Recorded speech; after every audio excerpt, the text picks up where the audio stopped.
Hello दोस्तों, नमस्ते, प्रणाम। किशन पानी लो आप लोग। हम तो आशा करते हैं आप लोग बहुत अच्छा खबर। आज हम आप लोग के एक बहुत ही प्यारा देवी जी का गीत सुनाते नहीं। आप लोग के कैसे लगे कमेंट करो। अगर हमारे चैनल पे नया हो खबर तो प्लीज़ चैनल के सब्सक्राइब कर लो। वीडियो पसंद आई तो लाइक कर लो, हो सके तो शेयर कर लो। आई लोग गीत सुनी लो।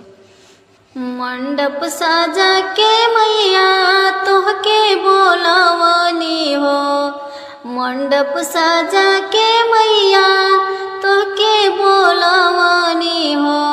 काहे ना अइलू तू दुअरिया मायरिया हमरी, काहे ना अइलू तू दुअरिया मायरिया हमरी। कौन सेवा कावा हो तुहके बोलवाले हो, कौन सेवकवा मैया तुहके बोलवाले हो।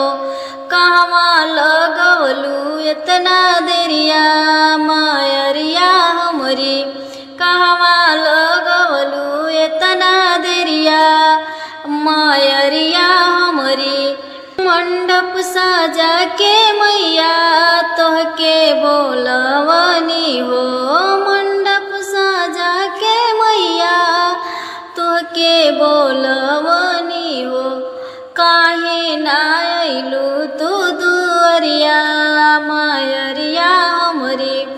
अंधा सेवकवा भक्ता हमके बोलवाले हो, अंधा सेवकवा भक्ता हमके बोलवाले हो।